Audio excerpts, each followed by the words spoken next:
Ladies and gentlemen, thank you for tuning in to this edition of On Screen with Dee Harris. So right now, I have one of the baddest brothers I've had the pleasure of training with and training under as well. Fifth degree black belt, the man behind the CM brand and complete Taekwondo, Master Chris Malarkey. Yes. Fifth degree black belt of Taekwondo. How you doing, man? I'm great, man. Thanks for having me on. Appreciate the intro. Thank you. No problem at all. I mean, I'm not sure if you remember this, but back when I was a yellow belt over at Master Mars Taekwondo, I think I'm not sure if his student number was as high as it is now, but it was at the point where I was having certain classes by myself and he stepped away for a week.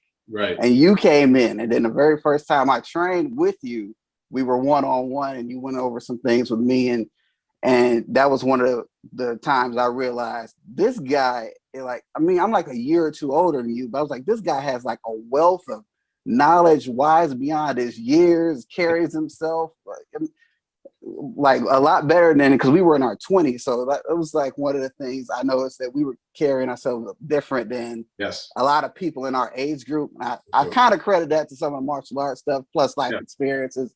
Right. But yeah, man, as we get into it, you've been involved with martial arts for a large portion of your life, dating back to your youth. Yeah. But how was it for you growing up, and what led you into getting into martial arts? I think that, I started doing this in the 90s, early 90s. So like, I was born in the late 80s and then transitioned into the 90s. So I guess I could say I grew up during the 90s. So that was an introduction to me from my mom. I just had a lot of energy growing up. So I started out, as a lot of the kids that I teach now, interestingly enough, we have like an instant and genuine connection point, because I started for similar reasons in many ways that I teach people who are, being introduced to what I do now. So parents were looking for, something for me to do. Me and you were just talking about having idle time, and I just had so much energy and a plethora of time after school. So my mom, I guess got advice from, I think, one of her friends at the time, like, hey, put him in martial arts or whatever. And at that time, I grew up in Brooklyn for most of my martial arts experience, I'll say. The beginning stages of that were all in New York. So it was just to kind of walk up the street. It was a ballet school, as a matter of fact. And one particular gentleman there was just offering Taekwondo through the program that they had going on. So I guess he rented the space out. And then instructor Laszlo Huve, that was my first instructor. He's from Romania. And it was just really cool to see like all the things you could do with your body. I think I was more amazed. My mind works in terms of film and movement. So when I describe and break things down to people, like it's kind of like how a movie would be broken down. I like to, be able to fast forward this, be able to do this, jump here, edit this. Like that's kind of how my mind works already. And I just kind of got physically connected to Taekwondo because it was really just free range. You could almost do what you want, but within a certain limit. And I needed boundaries set as well, because if I, especially being 5 or 6, or however young I was at the time, no boundaries, 5 or 6, you got to have some. I had responsible enough people around me, including my instructor, who was like, all right, it wasn't just about your performance on the mat, and we actually trained on a wood floor. For first 10 years, I think I was on a wood floor. For people who practice and really know, like that's a big difference going from a floor to a mat. Mat feels like like pillows, you know what I mean, compared to what. So we were falling on that stuff, made mistakes on that stuff, successful on that. It's just I credit all the success I have to all of the people that really stayed on top of me and kind of guided me through it. But martial arts it's really my life. I mean, I tell people that I martial arts my way through anything. If I have to make an adjustment here, or if I have to backtrack and think about something here, or, prepare myself, all those things I kind of learned, all life skills I kind of learned from the martial arts to start and then applied outwardly, as opposed to adults who come in the door. And I've taught many who've already accumulated life experience, but haven't gotten the mat experience. So they bring life to the mat, and that's all about making that connection between those two. Excellent, man. And I can definitely relate, because my mom was actually my first introduction to martial arts, because she just She saw I was watching Ninja Turtles and stuff at 5 years old, and Right. according to her, I was doing a little bit too much of this, too much talking. Not in a bad way, but you know, Right. like just talking her ear off. Yeah. She's like, okay, I'm gonna put him in karate. I cried all the way out the door. Right. Cried off. So yeah, man. But yeah, speaking of training from at a young age, you actually trained with my master instructor, or under my master instructor, Master Mar, who has his school here in the Cleveland area here in Ohio. Yes. As well as the foremost authority in Taekwondo, Grandmaster Kim. Absolutely. How important have those relationships, especially with the Mar family, how important have those relationships been for you throughout the years? I think even to add to that question, they've been more important to me outside of martial arts as I've gotten older, and more important, I guess, in martial arts when I'm there. On the mat in front of them. So, and I think that speaks to the level again of not just the instruction, but the level of care that they respectively bring, both Master Mar and Grandmaster Kim. Grandmaster Kim I trained with first. I used to see Master Kim when I was like 5 or 6. So like very early in my career, I was able to work with him. It was kind of a transitional phase too, right? So if I didn't talk about it already, the 90s was kind of a time where at least I noticed they were coming out of like sort of the hardcore phase of beating everybody up in class and kind of getting bloodied up and bumps and bruises to more of a business model where they were allowed or at least incorporated more children into their program. And I would like to think that I was part of the early stages of that, at least on our end with Grandmaster Kim, because I didn't train with a whole lot of kids. I did train with some adults, but whenever we took tests, we trained in Brooklyn, right up the street from my house, but we would always test and go into Manhattan. He had a school on 50th Street, I forget the cross street, but it was intimidating. The atmosphere was so different to walk into that place. You'll hear many stories about the 50th Street school. I have really vivid memories of being there. And the air of seriousness that was there. He used to have this banner up, and it was called House of Discipline in his school. And like, he meant it all the way. Like, he was obviously a very nice person, very caring person, very funny person, but he didn't make it, he didn't cut mince words. Like, we're here for Taekwondo, let's do it. Like, and here's how we get the job done the best way. If you didn't do it right, do it again. If you didn't do it right again, here's push-ups, here's sit-ups, here's whatever. But he's probably Grandmaster Kim is the most technically proficient. He's like a savant, man. I really haven't seen anything. I haven't personally seen anything like that. And I'm getting ready to be 33 soon. I still haven't seen anything like that. I watch people. I just don't know anyone that's close to it. I know some people who can mimic maybe some of the movement, but cannot also balance their great ability to practice with their ability to teach. Grandmaster Kim's like 9th degree in both. And that's a big difference to make, because a lot of people can look the way that they need to look, but in order to be able to disseminate the information for people to receive it the same way that you look, that's very hard to do. It's very, if not impossible. So he's really, he's just amazing. And everybody I talk to is, I have my own podcast. Everyone I talk to knows Grandmaster Kim. Is like, oh yeah, I know, yada yada. I just talked to the Olympic gold medalist from 1992 a couple weeks ago. He's like, oh yeah, Grandmaster Kim is like really awesome. Like, who does he not know? Who was he not influenced? Where has he not traveled? Who has he not touched? So he's spent a lot of skin in the game, to say the least. And he trained with was a direct student of General Che, who's the founder of what we do, founder of Taekwondo. So for him to have that unique background, it really shows. Not just because the value of a teacher, right? And I said this, I kind of got to this conclusion this week. The value of a teacher is really not in their ability to always demonstrate for you at a high level, but in their ability in their ability to be able to teach you exactly what it is that they know and get you to look that way. So that's because without students, what is a teacher? If I'm a so-called great teacher and I'm in a big empty room with a nice space and nice mats and everything, but there are no students in there, what's my value? Zero, because there are no students in the building. So if anything, students really make the teachers, but the teachers stay on top of themselves. Grandmaster Kim's kind of like that. He's all about managing not just himself, but anybody that he's put a black belt on. or a belt on in general.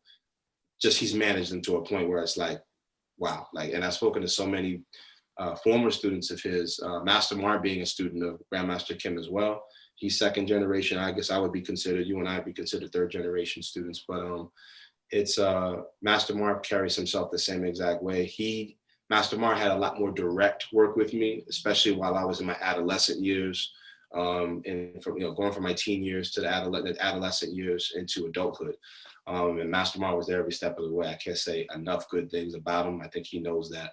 And his whole family is just tremendous. You guys are really privileged to have someone that cares about what they do.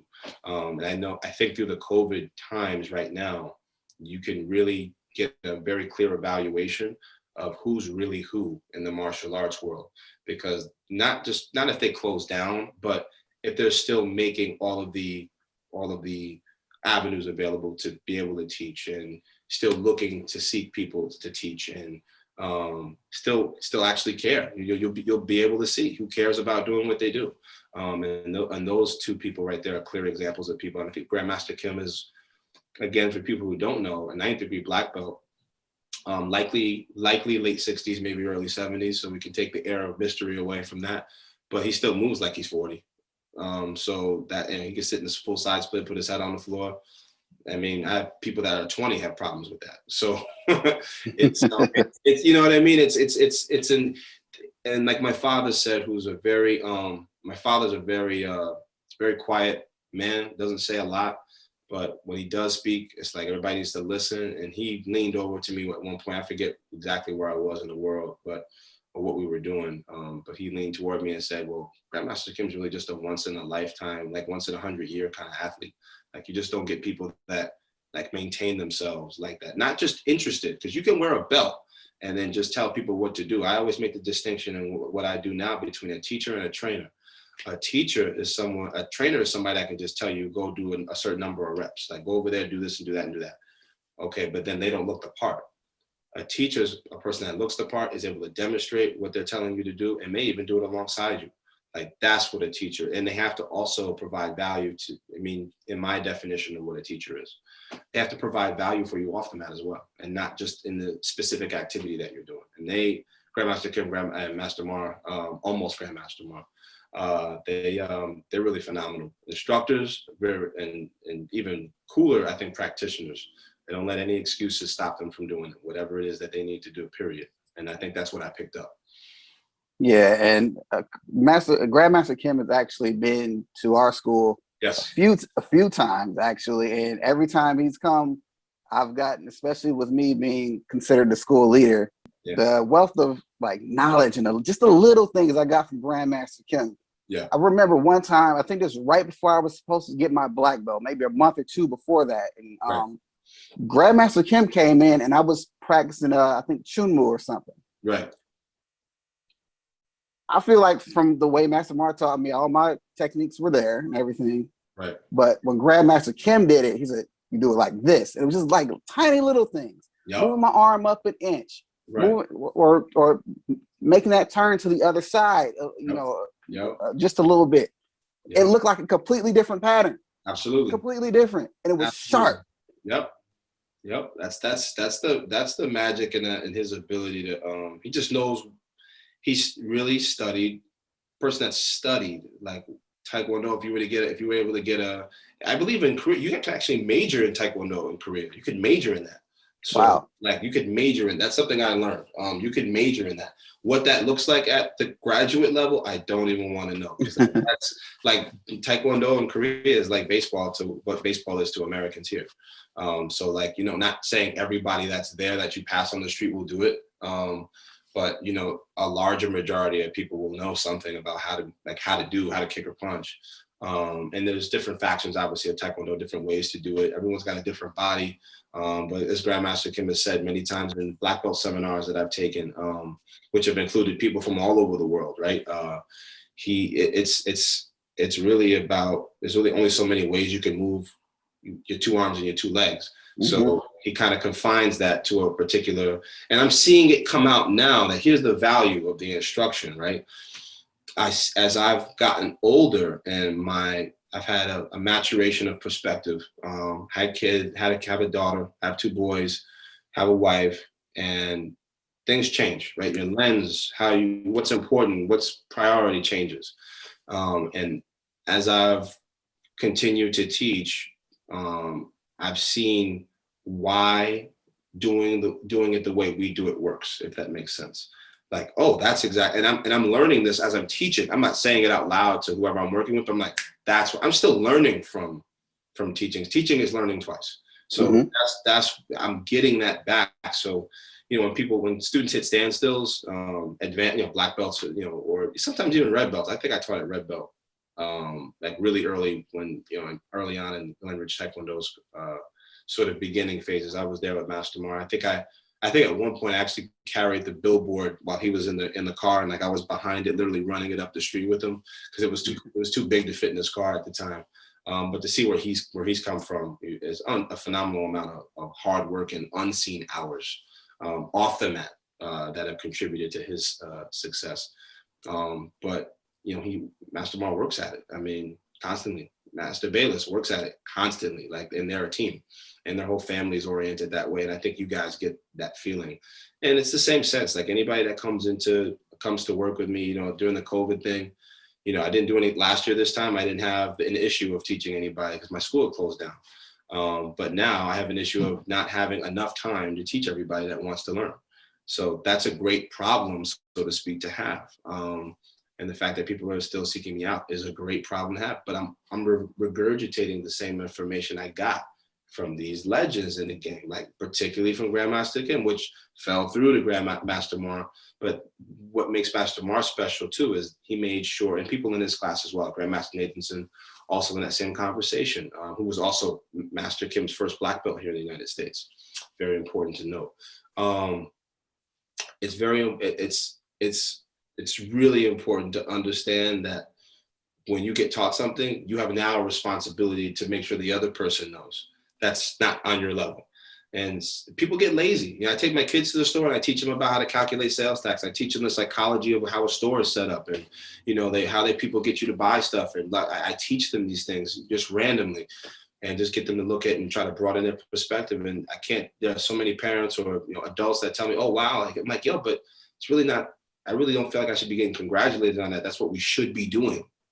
That's what we should be doing. Absolutely. And you could do it too, but you know what? Some generations of some individuals, and I think our older generation, get lazy or get tired, and then they don't let certain information fall through to the next level, where Master Mar comes into play. And again, people in his same orbit, without leaving other people out. People in his same class and same generation of student, they made sure that information got to us, and almost in the same way that it came from Grandmaster Kim. So guess what I'm doing now? As I'm teaching the 20 or so students I have now, same thing. Like you have plus my own individual perspectives. So like it's again like a family. If you're doing what we're doing, if you're doing it the right way, it's like a family, So that's kind of how I feel it should be. And that's how I look at it too, especially being considered a school leader. Yes. I feel like it's my responsibility to step into that role. And one reason I came to Taekwondo or Master Mar's Taekwondo was to like work on my leadership skills. Right. And I feel like it's my responsibility to step in and help and explain things the way that they were explained to me. So you're just not throwing an errant punch somewhere just because we're doing basics. Right. I mean, there has to be a rhyme or reason. You have to know where the technique is going. You have to know why this foot goes in front of this foot and not behind. Right. Just little stuff like that. Absolutely. But as we continue on, you study other styles like boxing and karate and like I've done karate and kung fu, different things before Taekwondo. Right. But for all of the people who may not be too familiar with how particular martial arts differ, can you explain how Taekwondo differentiates itself from different martial arts and fighting styles? Yeah, it would really depend. That's a specific conversation for sure too, because it depends on what the style is and what the philosophy is behind the style, as Mike Tyson would say. That's another person I've learned a lot from just in his maturation as a fighter. But there's so much to learn out of fighting. that you like, life skills, like life things that you can get out of being against, going up against somebody, being head to head with somebody, and learning how to perform efficiently in front of them as well. So that's important to know. Boxing, I guess, is the easiest thing to talk about. Taekwondo to boxing is real, for me, was a very smooth transition. Now, for people who are listening, I never once walked into a boxing gym ever in my life, ever. I didn't have the time. I was teaching all the time. So I did my 2-hour training before I started teaching, just because I wanted to make sure I was, 2 H's, humble and not a hypocrite.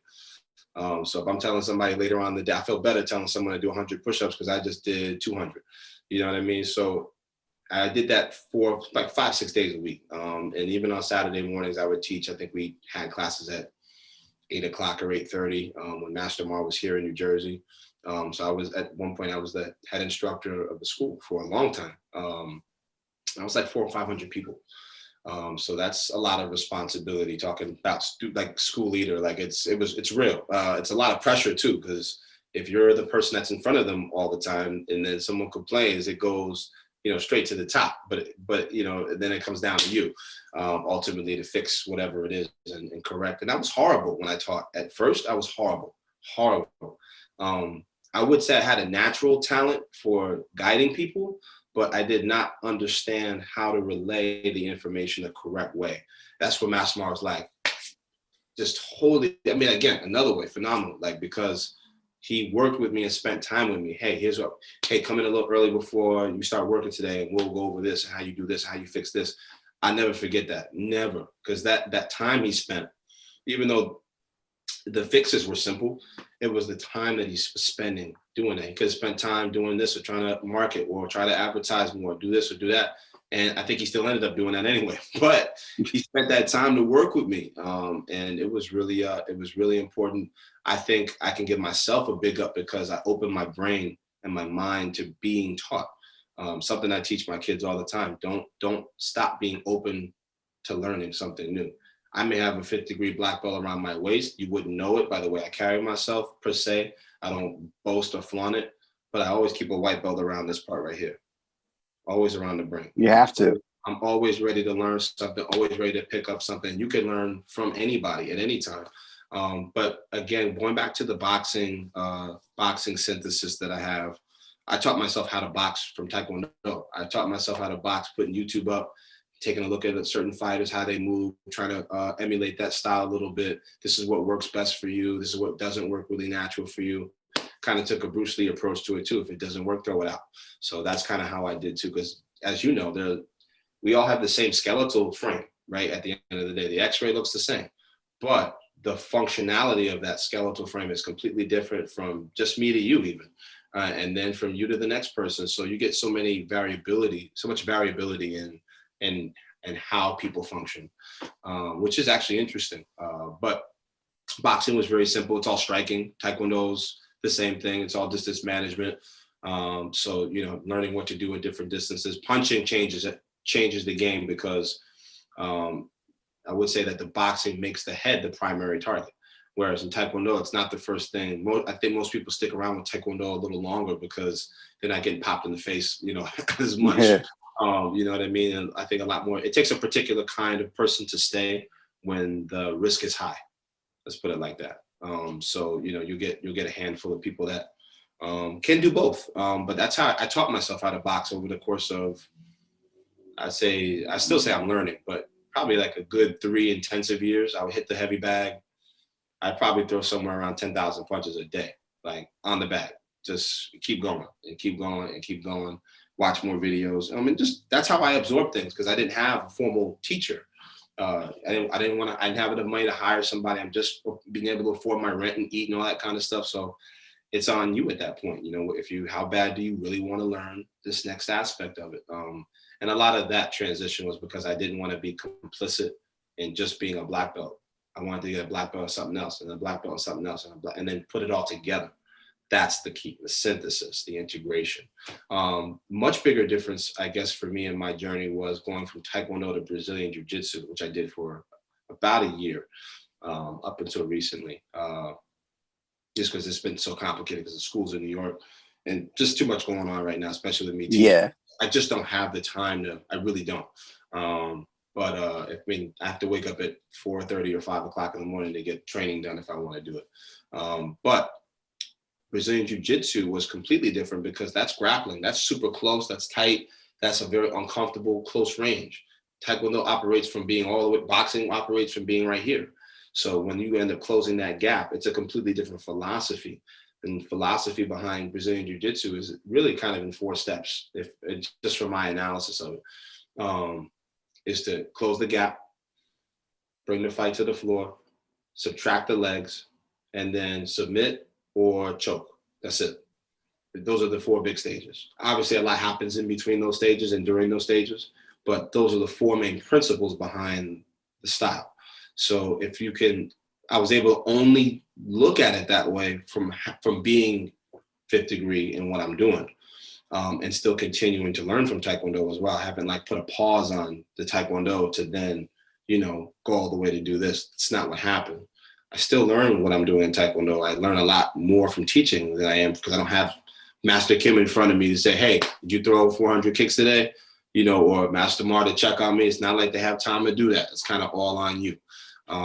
And it is, but the Brazilian Jiu Jitsu thing taught me so many different things. And I took it for the same reason. I got to a point where I felt like I had learned, I hit a plateau, right? And we all do.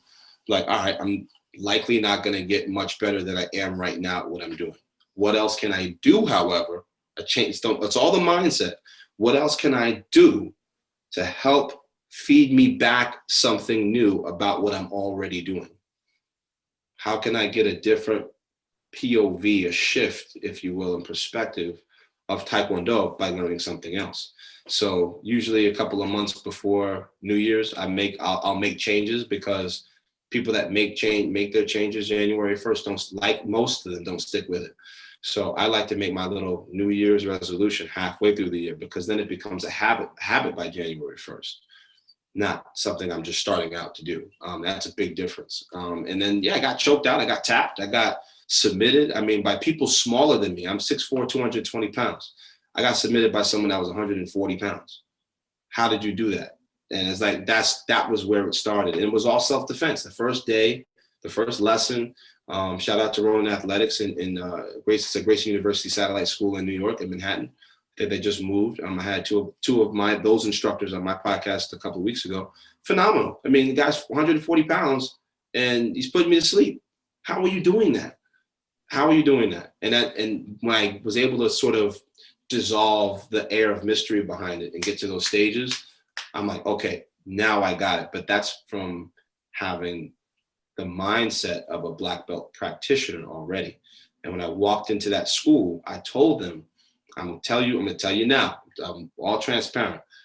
I'm a 5th degree black belt in Taekwondo. I've been doing this 28 years, whatever.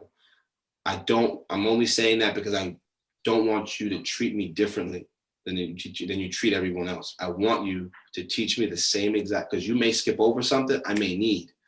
Teach me exactly like I'm coming in as a white belt, period. And I think that they respect, at day one, I was like, yo, obviously, we know, I think I had one of my hoodies on. Like, yes, I do this, but teach me, from start to finish. That's how I want to be. And they were great, man. It was really, really a great time. It takes a lot of time, like anything else, to learn that system. It's a little longer. I think sometimes it takes you like 8 or 9 years, 10 years to get a black belt.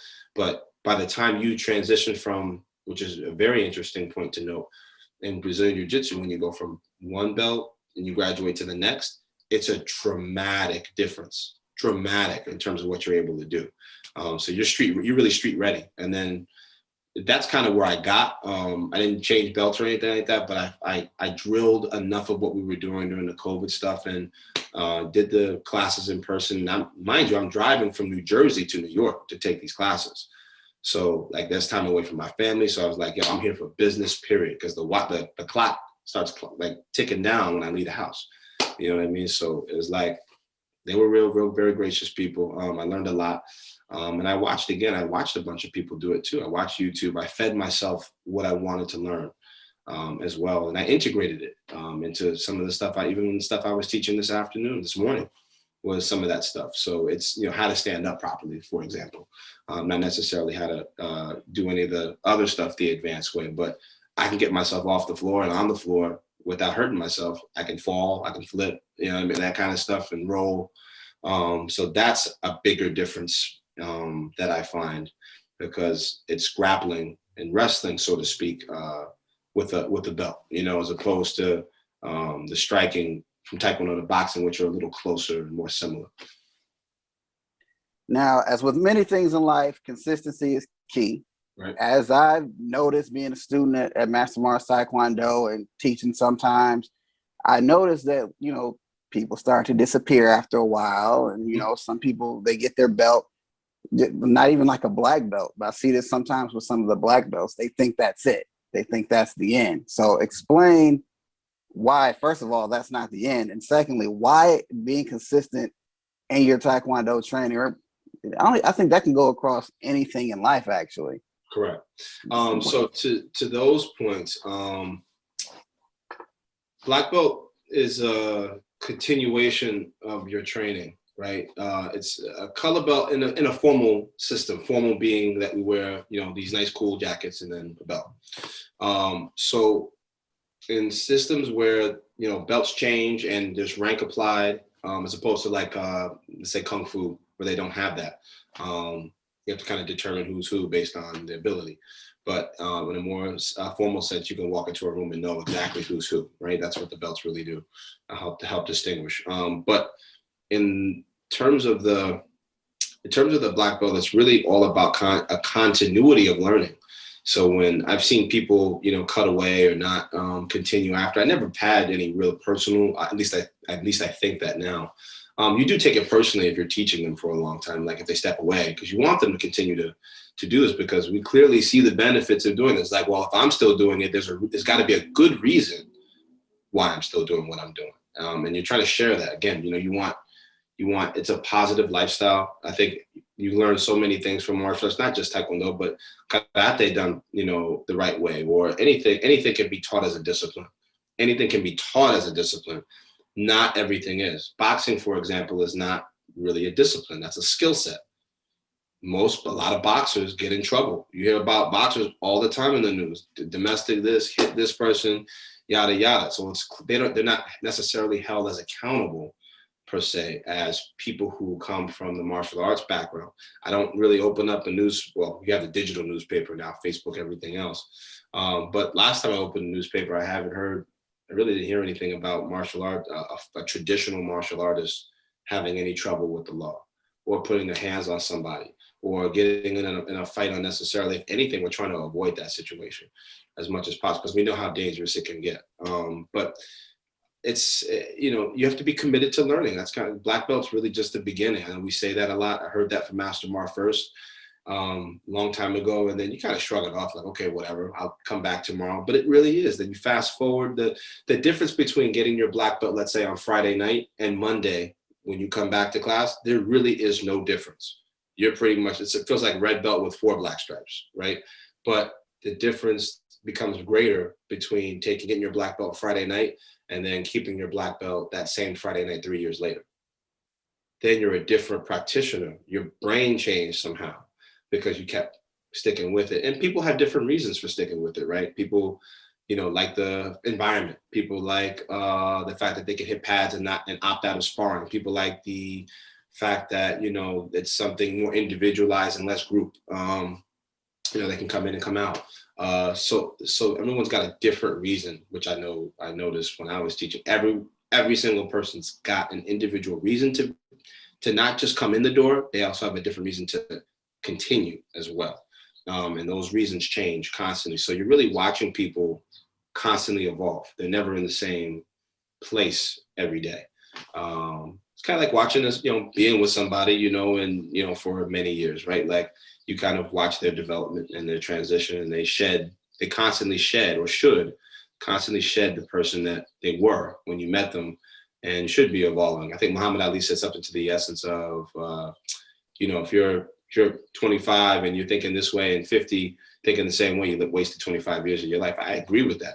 Your thoughts should be evolving, even if you physically haven't. Your thoughts should, and and ultimately that changes your actions. But I mean, there's so much to say. I mean, consistency, without consistency, I mean, you'll never really be truly successful. You need to be motivated probably to start, I would say. And then consistency is the discipline that allows you to see a goal from beginning to end, period.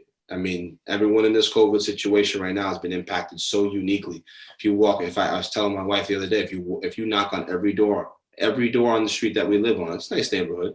If you knock on every door, everyone's got a different schedule, set of circumstances, some way that they were impacted financially or otherwise from this COVID situation, everybody.